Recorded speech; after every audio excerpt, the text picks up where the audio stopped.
ቤተሰቦች ዛሬም በሌላ ቪዲዮ መጥተናል። ታዲያ ይህንን ለእናንተ ለማቅረብ ከምታስቡት በላይ ድካም ስላለው ግን በቻላችሁት አቅም ቪዲዮውን ላይክ በማድረግና በቪፒኤን በማየት ተባበሩን። እይታችንን ስንጀምር ሁለት ተጋጣሚዎች የቦክስ ውድድሮችን ሲያደርጉ በማሳየት ነው። የመጀመሪያውና የፊልሙ ዋና ገጸ ባህሪ ስሙ ገኑ ሲሆን ሌላኛው ተጋጣሚው ደግሞ ውጂን ይባላል። ታዲያ ምንም ያክል ውጂን ለብዙ ዓመታቶች በግጥሚያ ላይ ያሳለፈ ጎበዝ ተደባዳቢ ቢሆንም ገኑ ግን ደከመኝ ሰለቸኝ ሳይል ሁልጊዜም ስልጠናዎችን የሚያደርግ ታታሪ ሰው በመሆኑ አሁን ላይ ውድድሩን ሊያሸነፈም ችሏል። ከሰዓታቶች በኋላ አመሻሽ አካባቢ ባስ ተጠቅሞ ወደ ቤቱ ለማምራት እየጠበቀ ያለ ምንም ያክል ጊዜው የኮሮና ወቅት ቢሆንም አንድ ሰካራም ግን የፊት ጭንብልን ሳያደርግ ወደ ባሱ ለመግባት ሲታገልና ሹፌሩን ማላስገባ በማለት ሲከለክለው ግርግሮችን ሲፈጥር ገኑ ተመልክቶት ግን ከባሱ ተሸክሞ ሲያስወጣውና ሞቅ ብሎትና ሰክሮ ስለነበር ሰውየው ምንም ያክል ሊመታው ቢሞክርም እያከበረ በትህትና ከቦታው ለቆ እንዲሄድ ጠይቆት ግን ትቶት ወደ ባሱ ሲገባም ይታያል።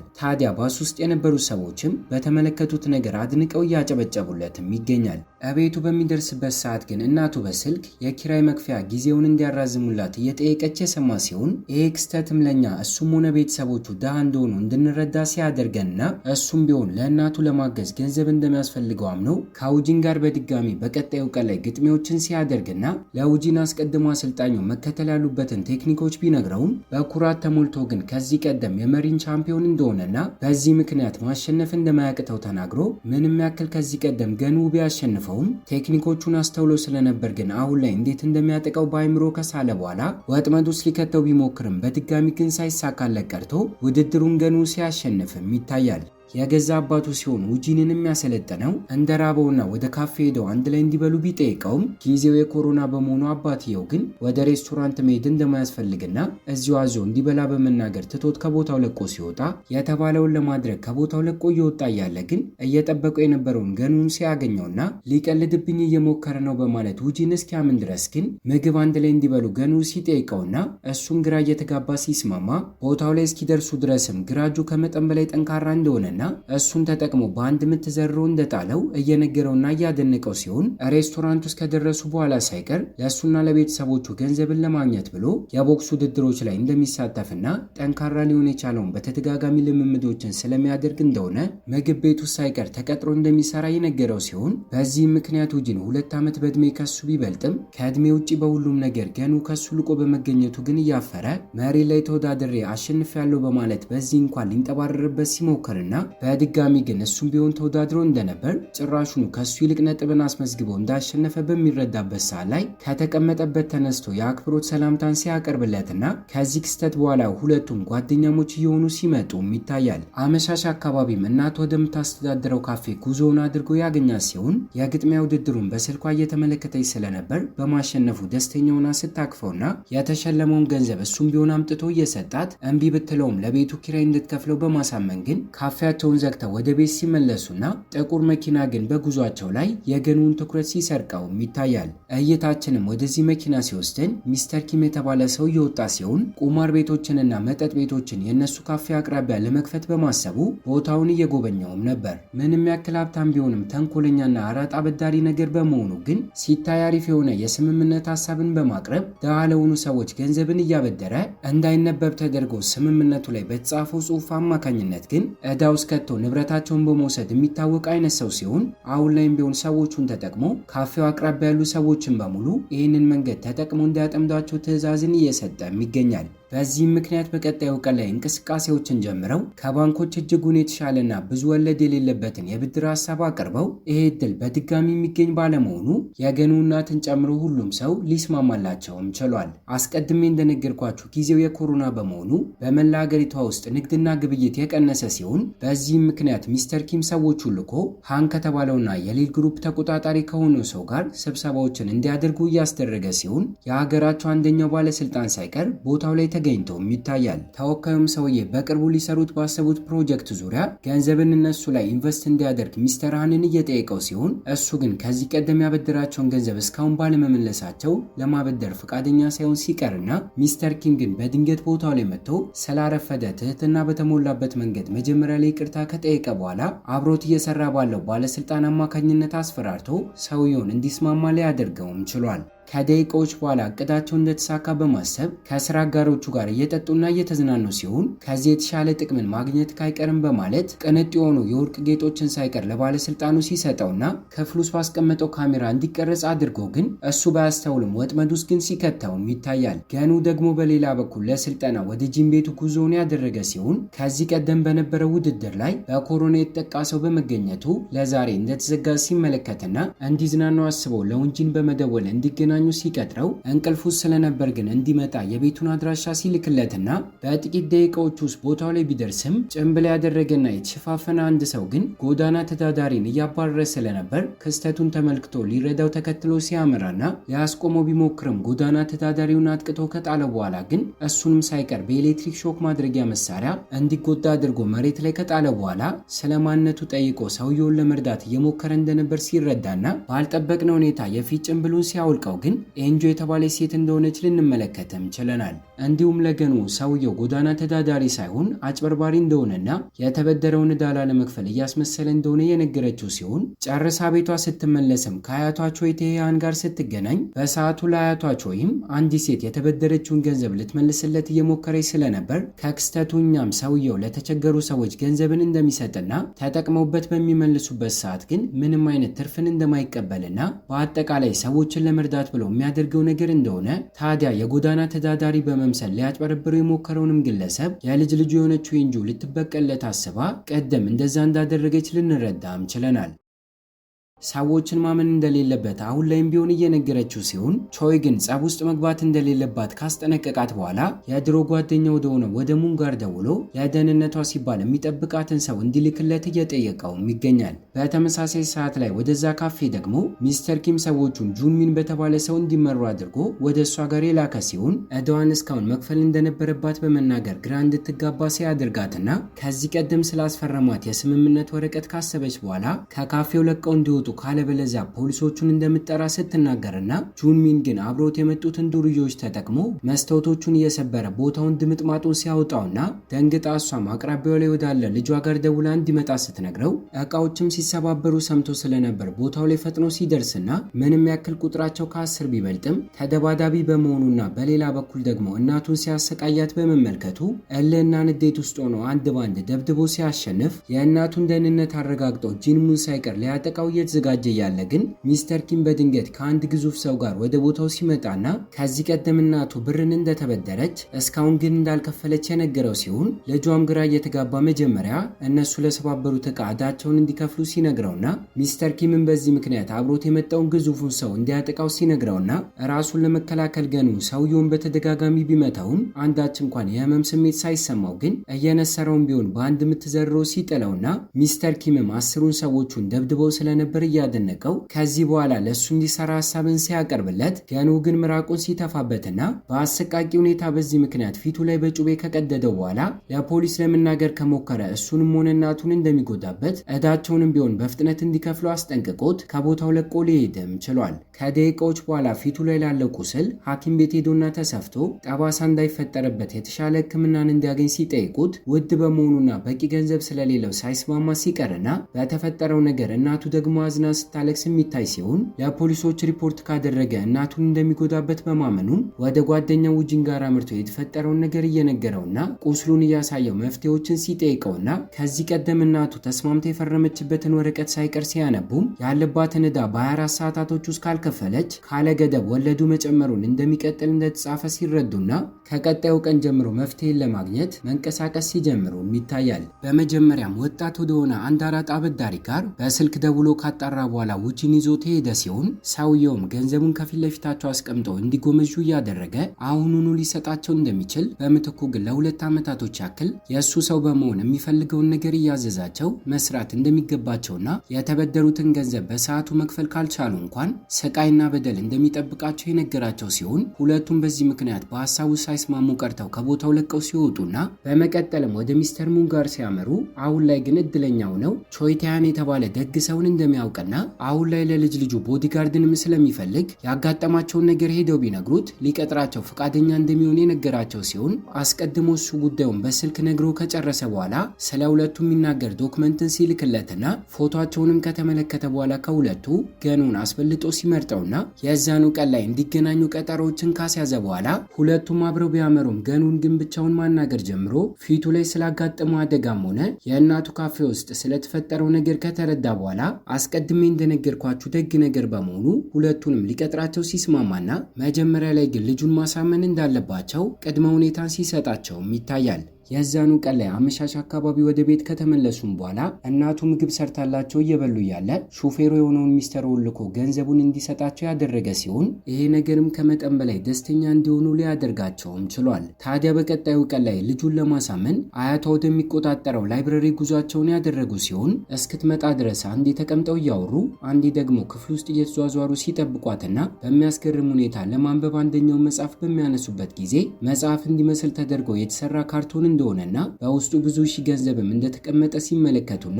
ተቀምጠውና ስራዬ ብለው አንድ ባንድ ቤት ውስጥ ያለውን ገንዘብ ማሰብ ጀምረውም በቢሊዮን የሚጠጋ የሀገራቸው ገንዘብ እዚህ ክፍል ውስጥ ብቻ እንደተቀመጠ ሊረዱም ችሏል። በደቂቃ ውስጥ እሷ እንደመጣችም ራሳቸውን አስተዋውቀው መጀመሪያ ላይ ውጂን ሊያሳምናት ተፍተፍ ማለት ሲጀምርና ኤንጁ ግን ራሷን መከላከል የምትችል አይነት ሴት እንደሆነች በመናገር ተስፋ እንዲቆርጥ አድርጋ እሱን ከክፍሉ ስታስወጣው ከማሳመን ውጪ ምንም አይነት አማራጭ የሌለው ገኑ ግን እግሯ ላይ ሳይቀር ተንበርክኮ እየለመናት ከአያቷ የተቀበለውን ገንዘብ አንዴ እንዳጠፋውና ሊመልስ እንደማይችል የእናቱን ሕይወት ለማትረፍ ሲል ግዴታ ይህ ስራ እንደሚያስፈልገውና ጥቂት ቀናቶችን ብቻ አይታቸው ካልተመቿት ከስራው በፍቃዳቸው እንደሚለቁ በመናገር እንድትስማማ ሲያደርግ ተረጋግተውም ወደ ካፌ ሄደው መነጋገር በሚጀምሩበት ሰዓት ላይ በጥልቀት ስላጋጠመው ነገር ከተረዳች በኋላ እስከዛሬ እሷን ብትሆን ስለ አራጣ አበዳሪው ሰውዬ ልታጣራ እየሞከረች እንደነበር የእሱ ሰዎች ጎዳና ተዳዳሪ እንደሆኑ አስመስለው በየመንገዱ ያሉ ምስኪን የጎዳና ተዳዳሪዎችን ችግረኛ እንደሆኑ የሚያረጋግጠውን መታወቂያቸውን በማጭበርበር እየተቀበሉ ከመንግስት የሚያገኙትን የተለያየ ጥቅማ ጥቅም ለራሳቸው የወሰዱ እንደነበርና አለቃቸውም ይህ እንደሆነ አውቃለሁ በማለት የጁሚንን ፎቶ ያሳየችው ሲሆን እሱም ቢሆን ገና ሲያዩ ከዚህ ቀደም የእናቱን ካፌ ለማፍረስ ከመጡት ሰዎች መካከል አንደኛው በመሆኑ አባላቸው እንደሆነ ሲረዳና የእናቱ ካፌ ውስጥ የተፈጠረውን ነገር ሳይቀር ከነገራት በኋላ ከልቧ አብረው እንዲሰሩ ልትስማማም ችላለች። ታዲያ የዛኑ ቀን አመሻሽ አካባቢ ከአንዳንድ ስራቸውን የጀመሩ ሲሆን ጎዳና ተዳዳሪ መስለው የሚንቀሳቀሱትን ሰዎች በድብቅ እንዲከታተሉና ቢያገኟቸው እንኳን ምንም አይነት እርምጃን እንዳይወስዱ ትዕዛዝን ሰጥታ እሷ በሌላ አቅጣጫ ጉዟን የቀጠለች ሲሆን በተመሳሳይ ሰዓት ላይ ሶስት ሰዎችም ጥቁር ቀለም ተቀብተውና የጉሰቆሉ መስለው እንቅስቃሴን ጀምረው ስለነበረ እድለኛው ነው በጥቂት ደቂቃዎቹ ሲያገኟቸውና በተሰጣቸው ትዕዛዝ መሰረት በአንድ ቀን ብቻ ምን ያክል የጎዳና ተዳዳሪዎች ላይ ሊጠቀሙባቸው እንደሚሞክሩ ሲረዱ መጀመሪያ ላይ እነሱም ጎዳና ተዳዳሪ እንደሆኑ መታወቂያውን እንዲያሳያቸውና ከመንግስት እነሱም እንዲጠቀሙ ከጠየቁት በኋላ አታለው ከቦታው ለቀው ሲሄዱ በመቀጠል ሁለተኛ ላይ ሊያጭበረብሩት ወዳቀዱት ሰው ጋር ሲሄዱ ግን የአጋጣሚ ነገር ሆኖ ከዚህ ቀደም አጭበርብረው መታወቂያውን ወስደውበት ስለነበር ገና ሲያያቸው አምጡ በማለት ሊጣላ ሲደርስና ቁጥራቸው 3 በመሆኑ ግን ካላዘኔታ መሬት ላይ አስተኝተው መደብደባቸውን ሲቀጥሉና ከርቀት እየተመለከቱ ያሉትን ነገንውም ከአለቃቸው የእንጁ በተሰጣቸው ትዕዛዝ መሰረት በተለይ ውጂን ምንም አይነት እርምጃ ላለመውሰድ እንዳይሄድና እንዳይከላከልለት ቢጠይቀውም ሰውየው ግን እየደማ ስለነበር ራሱን መቆጣጠር ከብዶት ከመሃል ገብቶ ሲጣላና ካለምንም አማራጭ ውጂን ቢሆን ተደርበው ሲያግዝለት ከሶስቱ ዱርዬዎች መካከል በአጋጣሚ አንደኛውም ከዚህ ቀደም ኤንጁ ስታባረው የነበረው ግለሰብ በመሆኑ ገኑ ያደረገው ኮፍያ የኤንጁ ስለነበርና እላዩ ላይ ምልክት ስለነበረበት ከሷ እንደተላኩ ሲገባውና ከግብረ አበሮቹ ጋር እየተሯሯጠ ከቦታው ሲያመልጥም ይታያል። እነገኑ ደግሞ አምቡላንስን ጠርተው የጎዳና ተዳዳሪውን ሕይወት ሊያተርፉለት የቻሉ ሲሆን የተፈጠረውን ነገር ለኤንጁ ደውለው ሲነግሯት ግን ከመጠን በላይ ተናዳ እንዲገናኙ ስታደርግና ገና በመጀመሪያ ቀናቸው የተሰጣቸውን ትዕዛዝ ባለማክበራቸውም ከዚህ በኋላ እንዲጠብቋት እንደማትፈልግ ከስራም እንደተባረሩ ስትናገር በድጋሚ ገኑ ግን ፊቱ ላይ ያለውን ፕላስተር በመላጥ ቁስሉን ካሳያት በኋላ ከገፈቱ ቀማሾች መካከል አንደኛው እሱ እንደሆነ በዚህም ምክንያት ንጹሃን ሲጠቁ ተመልክቶ ማለፍ እንደማይችል ተናግሮ ኮፍያዋን በመመለስ በመታገዝ ከቦታው ለቆ ሲወጣና ንግግሩ ውስጧን ነክቷት ስለነበር ግን በጥቂት ደቂቃዎች ውስጥ በጽሁፍ መልእክት ሀሳቧን እንደቀየረች ልካላቸው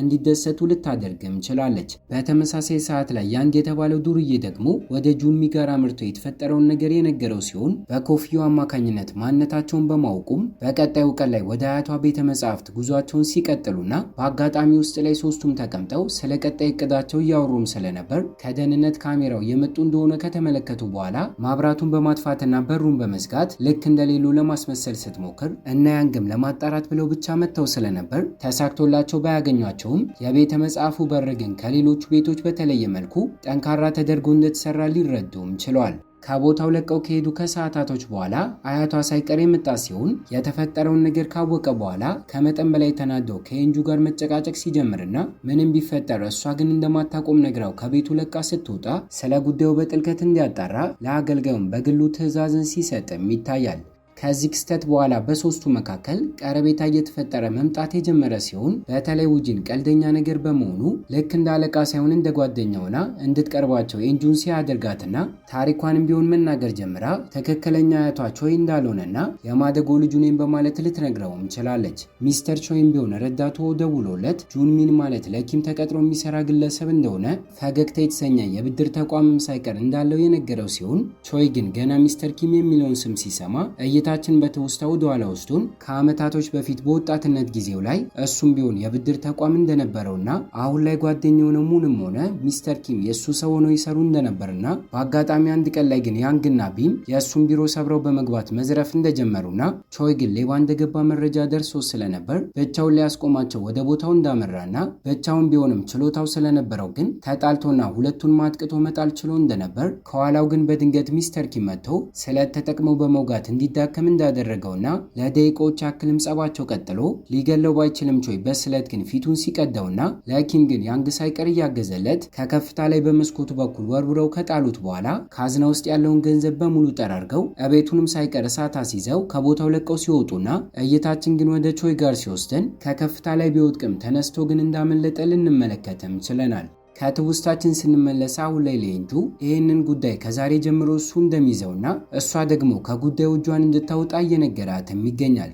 በቀጣዩም ቀን ላይ ሚስተር ኪም እንደ ቀኝ እጁ ከሚጠቀምበት ጃንግቱ ጋር በፊልሙ መጀመሪያ ላይ አብሯቸው እየሰራ የነበረው ባለስልጣን ውሃን እንዲገናኙ ቀጥሮት ሊያገኘው ያመራ ሲሆን አሁን ላይ ቦታው ላይ የተገኘው ፖሊስ ከሆነው የአጎቱ ልጅ ጉዋን ጋር ሲሆን በግልጽ ለሚስተር ኪም ባይነግረውም ነገር ግን መጠጥ እየጠጡና እያወሩ ስለሚሰራቸው ህገወጥ ስራዎች በተለያየ መልኩ ሊያስፈራራው ሲሞክርና ማስተላለፍ የፈለገውን መልእክት ሚስተር ኪም ሲረዳ ከቦታው ለቀው እየወጡ እያለ ግን ለቀኝ እጁ ጃንግቱ እርምጃዎችን እንዲወስድ ትዕዛዝን ሲሰጠውና በዚህም ምክንያት በቀጣዩ ቀን ላይ ባለስልጣን ውሃን ቅንጡን መኪናውን እየነዳን ለማሳጠብ ወደ ላቪያጆ ቤት በሚገባበት ሰዓት ከየት መጡ ሳይባል የሚስተር ኪም ሰዎች ከበውት እየደበደቡና በአሰቃቂ ሁኔታ አንዴ ደግሞ ጋዝ እያጠጡ እስኪ በቃው ድረስ በድጋሚ እንዳይለመዱ አድርገው ከደበደቡት በኋላ እርቃኑን እንዲቆም አድርገው ቪዲዮ ቀርጸው ለሚስተር ኪም በመላክ እንዲደሰት እያደረጉትም ይገኛል። ከዚህም ክስተት በኋላ አያቷ ቾይም ሆነ ሳይታወቅባት ኤንጁ ከነገኑ ጋር በመሆን የሚስተር ኪም ሰዎች ላይ መረጃ ለማግኘት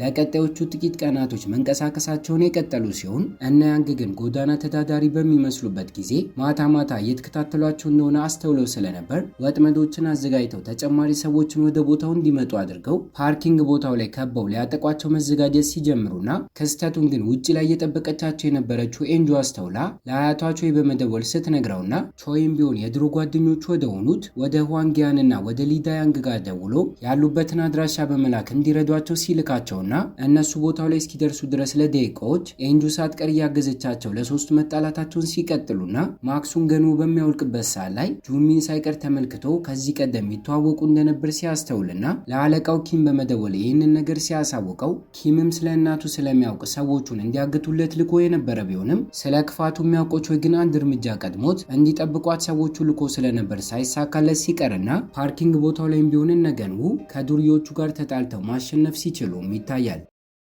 ከዚህ ነገር ራሷን እንድታርቅ ለኢንጁ ነግሯት ስለነበር እቤት እንደደረሱ ቾይ ተናዶ የጮህባት ሲሆን ስለተፈጠረው ነገር ያወቀው ኪምም ቢሆን የተጎዱትን ሰዎቹን ሆስፒታል ውስጥ እየጠየቀ ያለ ስለትን በተለየ መንገድ የመጠቀም ችሎታ እንዳለው ነግሮት ስለነበር እንዲሁም ድሮ ላይ ለቾይ ይሰራ ስለነበር እንደ ቀኝ እጁ የሚያየው ሁዋንጊያን እንደሆነ ያወቀበት ሲሆን በተመሳሳይ ሰዓት ላይ ሁዋንጊያንም ቢሆን ከሊዳያንግ ጋር ምግብን እያበሰሉ ቾይ ባይከለክላቸውና ድሮውኑ ኪምን ቢገሉት ኖሮ ይሄ ነገር እንደማይፈጠር እያወሩም ይገኛል። አሁን ላይ ግን ከጨረሱ በኋላ ቾይ ሳይቀር በተገኘበት እንዴት ሚስተር ኪምን መጣል እንዳለባቸው እቅዶችን እያወጡ ሲሆን የኪም ቀኝ እጅ የሆነው ጃንግዱ ከስራው ጡረት የወጣ መርማሪ ፖሊስ እንደነበርና እሱንም በመጠቀም አሁን ላይ ብዙ ወንጀሎችን መደበቅ እንደቻለ ከዚህ በኋላ ግን እንደማይሳካለትና ተከፋፍለው አንድ ባንድ ማንን ማጥቃት እንዳለበት እቅዶችን ሲያወጡ ከዚህ ቀደም ፓርኪንግ ቦታው ላይ ተፈጥሮ በነበረው ጸብ አማካኝነት ግን ሁለቱ ጓደኞቹ የኢንጁንም ሆነ የነገኑን የድብድብ ችሎታ አውቀው ስለነበር ይሄ ተልእኮ ላይ እነሱን ቢቀላቀሉ እንደሚሻል ለቾይ ሐሳብን እያቀረቡም ይገኛል። እይታችንም ቢሆን ወደ እነሱ ጋር ሲወስደን ቤተ መጽሐፍ ውስጥ የተቀመጡትን ገንዘብ በሙሉ ከቦታው እንዲያሸሹ ቾይ በጽሁፍ መልእክት ትዕዛዝን ሰጥቷት ስለነበር ሶስቱም ቦታው ላይ ካመሩ በኋላ ከስቶር ክፍል ካርቶኖቹን እንዲያመጡ ትዕዛዝን ሰጥታ እሷ መቆጣጠር ስትጀምርና ሳያስቡት በድንገት ግን ወደ እነሱ ጋር ቢም ጃንግዱ ደግሞ ወደ እሷ ጋር መጥቶ ሊያጠቃት ሲሞክርና ሁለት በመሆናቸው እነገኑ ደብድበው ሙሉ በሙሉ ኃይላቸውን ጨርሰውም ቢሆን ቢምን ራሱን እንዲስት አድርገው ከብረቱ ጋር ማሰር ቢችሉም በተቃራኒው የጁን ጋር ግን ብትታገል መጀመሪያ ላይ አጥቅቶና እጆቿን በካቴና አስሮ ተሸክሞ ከቦታው ለቆ መውጣት ሲጀምርና እነገኑ ጋር የተላከው ቢም ሲቆይበት ግን እሱን እየጠበቀው ያለ ጥቃትን ሳያስበው አድርሳበት እጆቿን ከካቴናው አላቃ ወደ እነሱ ጋር ስታመራና ብቻውን እንደማይችላቸው የገባው ጃንግዱም ቢሆን ከቦታው ለቆ ከወጣ በኋላ ለአለቃው በመደወል ተልእኮውን መፈጸም እንዳቃተው ሲነግረውና ኪምም የንዴት ሳቅን ከሳቀ በኋላ ለቁስሉ ሐኪም ቤት ከመሄዱ በፊት እንኳን ሰዎችን ጨምሮ ተልእኮውን እንዲፈጽም ትዕዛዝን ሲሰጠውና እነገኑ ደግሞ ቤት ውስጥ አንዴ ካርቶን ሙሉ ገንዘብ አንዴ ደግሞ ወርቅን እየሞሉ ከቆዩ በኋላ ጥቂት ደቂቆችን ቆይተው በመኪና ጭነው ከቦታው መንቀሳቀስ ሲጀምሩና ሰዎችን ጨምሮና ጃንጉ ግን መጥቶ ስለነበር ከኋላ እየተከታተለና መኪናቸውን እየገጨ እስኪገለበት ድረስ አልፋታ ብሎ ሲከታተላቸውና እነሱም ቢሆኑ በሁለት መኪና ስለነበር እየተጓዙ የነበረው ጥቂት ያክል ቢቀርም የቻሉትን ያክል ገንዘብና ወርቅ በጀርባቸው ተሸክመው ግን ለማምለጥ ሲሞክሩና ተሳክቶላቸው ኤንጁ ባለችበት መኪና ከቦታው አምልጠው ሲሄዱም ይታያል። ስላጋጠማቸው አደጋ ቤት ሲደርሱ አያቷቸው ካወቀ በኋላ ከገንዘቡ በላይ ስለነሱ የጨነቀው ሲሆን ተልኳቸውን በአግባቡ በማሳካታቸው ግን እስኪረጋጉ ድረስ ጠብቆ በቀጣዩ ቀን ላይ ለገኑ ከዚህ ቀደም ተበድሮት የነበረውን ገንዘብ እንደሰረዘለት ሊነግረውም ችሏል። ከዚህም ክስተት በኋላ ጥቂት ቀናቶች መቆጠር የጀመሩ ሲሆን በእነ ሊዱያንግ አማካኝነት የተለያዩ ስልጠናዎችን ማግኘት ሲችሉና ቾይ ሳይቀር ሚስተር ኪምን ለመጣል ሶስቱ ታዳጊዎችን ቢሆኑ አብሯቸው እንዲሰሩ ፍቃድን ሲሰጥና በሊዱያን አማካኝነት መጀመሪያ ላይ ጁንሚንን እንዲገደል ካደረገ በኋላ የሚስተር ኪም ቀኝ እጅ የሆነውን ጃንግዱን አግተው እንዲያመጡለት ሲያደርግና ጭካኔን እንዲለማመዱ እነ ኢንጁን ሳይቀር እንዲመለከቱት እያደረገ ጨውና ውሃን እየቀላቀለ ቁስሉ ላይ እያደረገ ያሰቃየው ከቆየ በኋላ በዚህ መልኩ እውነታውን እንዲናገር ማድረግ እንደሚችል ነገር ግን የተሻለ ሐሳብን እንደሚያቀርብለትና ከኪም ጋር እድሜ ልኩን ቢሰራ የማያገኘውን ገንዘብና እቤትን ሳይቀር እንደሚሰጠው በምትኩም ስለ ኪም የሚያውቃቸው ሚስጥሮችም ሆነ ወንጀሎች እንዲናገር ሊያስማማው የቻለ ሲሆን ስልኩን ተጠቅሞ ድምፁን ሪከርድ ማድረግ ሲጀምርና ጃንግዱን መናዘዙን ቀጥሎ የተለያዩ የማጭበርበሪያ መንገዶችን ተጠቅሞ የገኑን እናት እንዳደረገ ድሃዎችንም እንደማይምር ካለምንም ክፍያ በብዛት ከሱ ለመበደር የሚመጡ ድሃዎቹ ሰዎችም የሚስተር ኪም ተጠቂ እንደሆኑና ልክ እንደናን የተለያዩ የሀገሪቷ ባለስልጣንም ሆነ ፖሊሶችን ሰዎቹን በመጠቀም እርቃናቸውን ቪዲዮ እንዲቀረጹ አድርጎ እሱን ተጠቅሞ እያስፈራራ የሚፈልገውን እንደሚያሰራና ቁማር ቤቶችን ሳይቀር በቅርቡ ሊገነባ እያሰበ እንደሆነ ከማንምና ከምንም በላይ ልክ እንደራሱ ቢምንም እንደሚያምነው ሊነግራቸው ችሏል። በተመሳሳይ ሰዓት ላይ ኪም ባለስልጣን ውሃንን እያሰቃየ ፖሊስ ወደ ሆነውና ወደ አጎቱ ልጅ ጓን ጋር ደውሎ በቅርቡ ስለሞተውና አገልጋዩ ስለነበረው ስለ ጁንሚን ማን እንደገደለው ፖሊስ በመሆኑ አጣርቶ እንዲነግረው 5 ሰዓታቶችን ሲሰጠውና ሰዓቱ ካለቀበት የዘመድ ውሃንን የቪዲዮ ቅጂ ሶሻል ሚዲያ ላይ እንደሚለቀው እያስፈራራው ይገኛል።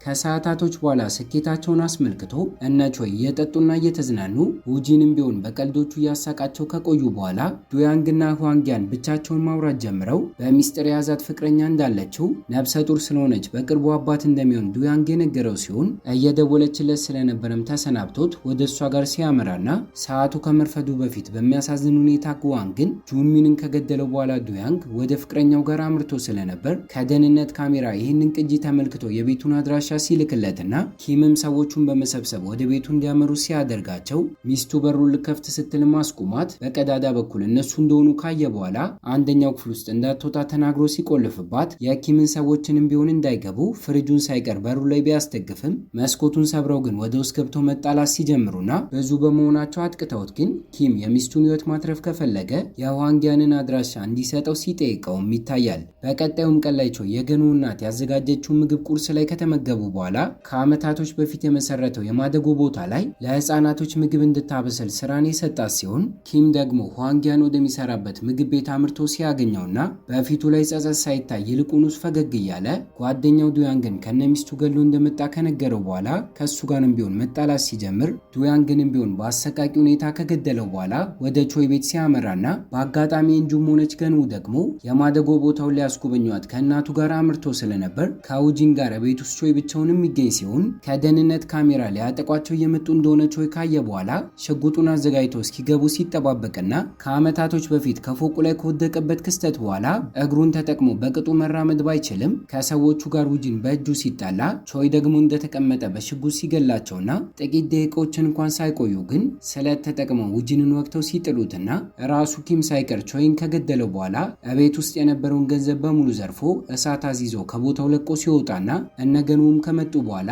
ህይወቱ አልፎ ስለነበር ቾይን ሊረዱት ባይችሉም ቆስሎ እየደማ ያለውን ውጂንን ግን ሕክምና ቦታ ሲወስዱትና ጽኑ ህሙማን ክፍል ውስጥ ቢገባም ህይወቱን ግን ዶክተሮች ሲያተርፉለት ከማደጎ አንስቶ ያሳደጋትን ቤተሰቧን ያጣችው ኤንጁን ብትሆን እያለቀሰች ከቦታው ለቃ ስትሄድም ይታያል። በመቀጠልም እይታችን ከወራቶች በኋላ ወደፊት ወስዶን ከጉዳቱ ውጂን አገግሞ ከገኑ ጋር የቾይ ረዳት በነበረው በኦ አማካኝነት ስልጠናዎችን እያገኙ የሚያሳየን ሲሆን ብቁ ናቸው ብሎ እስከሚያስብበት ጊዜ ከጠበቀ በኋላ የሚያስፈልጋቸውን ያክል ገንዘብ እንዲሁም የልጅ ልጁ ዴሚን የምትኖርበት አፓርታማ ጎን የሚያርፉበትን ቤት ሳይቀር አዘጋጅቶ ለቾይ እንዲበቀሉ የላካቸው ሲሆን ኤንጁም ሳትቀር ቾይን ካጣችበት ጊዜ ጀምሮ ከሀገር ለቃ ወጥታ አዲስ ህይወትን ለመጀመር ጉዞ እንደጀመረች ደብዳቤ ልልክላቸውም ችላል። ታዲያ ነገኑ ለቀጣዮቹ ጥቂት ቀናቶች የቾይ ጓደኛ የነበረው ሙንን ሆነ ካንግ እስከሚፈልገው ድረስ ተጠቅሞበት የጣለውን ያንግ እንዲሁም አሁን ድረስ ስቃይ የሚደርስበትን ባለስልጣኑን ሃን የአጎቱ ልጅ ጓን እንዲሁም ሌሎች ፖሊሶች ሳይቀር ተጨምረውበት ሚስተር ኪምን ለመጣል አንድ ላይ መስራታቸውን ሲቀጥሉና ተሳክቶላቸው ሃንን የሚያስፈራራበትን ቪዲዮ ከኪም ስልክ ላይ መደለት ቢችሉም ስለዚህ ነገር በሚያውቅበት ሰዓት ግን ሰዎቹን ልኮ ሊያስገድላቸው ሲሞክርና ከድሮ በላይ እነገኑ ግን ጥንካሬያቸውም ሆነ ችሎታቸው ጨምሮ ስለነበር የሚስተር ኦ ልጅ ዴሚን ሳይቀር እያገዘቻቸው ተባብረው አንድ ላይ ሰዎቹን ማሸነፍ ሲችሉና ገኑ ድሮ ላይ ቢከብደውም አሁን ላይ ግን በቀላሉ ቢምን ሳይቀር በአንድ ምትጥሎት እጅና እግሩን በማሰር የሚያውቀውን ነገር ለማወጣጣት እየሞከረም ይገኛል። ቢም ግን በሚያሳዝን ሁኔታ ለኪም ከመጠን በላይ ታማኝ በመሆኑ ስቃዩን ለመቻልና ላለመናገር ብሎ ምላሱን ሳይቀር በጥርሱ ሲቆርጠውና ሁለተኛ እቅድ የነበረው ኪም ግን በቀጣዩ ቀን ላይ እነገኑን እያገዟቸው የነበሩትን ሁለቱን አዳዲስ ፖሊሶች የመኪና አደጋ እንዲመስል አድርጎ ሲያስወግድና አሰልጥኖ የላካቸውን ሳይቀር እንዲታገት ካደረገው በኋላ ደውሎላቸውና ቦታውን ነግሮ ህይወቱን ማትረፍ ከፈለጉ ወደዚህ አድራሻ እንዲመጡ መልእክትን ሲልክላቸውና ከሰዓታቶች በኋላ ቦታው ላይ በሚደርሱበት ሰዓት ላይ ከሰዎቹ ጋር መጀመሪያ ላይ እንዲጣሉ አድርጎ ካደከማቸው በኋላ አይናቸው እያየ ኦን ሊገለው መዘጋጀት ሲጀምርና የልጁ ልጅ የሆነችው ዴሚን ግን ፖሊሶች ጋር ደውላ ጠርታና አስቀድማ ቦታው ላይ ደርሳ ስለነበር የቀስት ውርወራ ችሎታዋን ተጠቅማ እጁን በመምታት እንዲያቆም ስታደርገውና ፖሊሶቹ ሰዎቹን መያዝ በሚጀምሩበት ሰዓት ላይ እሱ ግን አምልጦ ከቦታው ሲወጣ እዚህ ቦታ ላይም ሆነ ቤት ውስጥ በተገኙበት ማስረጃ አማካኝነት በተለይ እስከዛሬ ገደላቸውን ሰዎች ስልክ ቤቱ ያስቀምጥ ስለነበር ብዙ ክሶች ቀርበውበት እሱን ማፈላለግ ፖሊሶች የጀመሩ ሲሆን ከቀናቶች በኋላ ግን ሚስጥሩን በሚያውቀው በጃንግዱ አማካኝነት እቃ ማመላለሻ ኮንቴነር ውስጥ ተደብቆ ከሀገር በመርከብ ሊወጣ ሲሞክር የያዙ ሲሆን ከቾይ ሰርቆት የነበረውን ብዙ ወርቅና ገንዘብን ቢሆን እዛ ኮንቴነር ውስጥ ሊያገኙትም ችሏል። በመጨረሻማን የቪዲዮ ቅጂውን ከስልኩ ላይ መደለስ ሲችልና እነገኑም ቢሆን ባገኙት ገንዘብ አማካኝነት ቾይ ከመሞቱ በፊት ለማድረግ እንደሚፈልገው ሙሉ ንብረቱ ለእርዳታ ድርጅት እንዲገባ ሲያደርጉና ለራሳቸው ለመንቀሳቀሻ በማለት ግን 2 ወርቆችን ሲወስዱ የማቆያ ቦታ ውስጥ ስራዎችን ወደ ጀመረችው እናቱ ጋር ደስተኛ ሆነው አምርቶ ህይወታቸውን ከአዲስ ሲጀምሩ እያየን እይታችንን እዚህ ላይ እናበቃለን። ከተመቻችሁ ቪዲዮ ላይክ፣ ለቻናሉ አዲስ ከሆናችሁ ሰብስክራይብ እና ሐሳብ አስተያየታችሁንም ኮሜንት ላይ አስቀምጡልን። በቀጣይ በሌላ ቪዲዮ እስኪያገናኘን ቸር ያቆየን።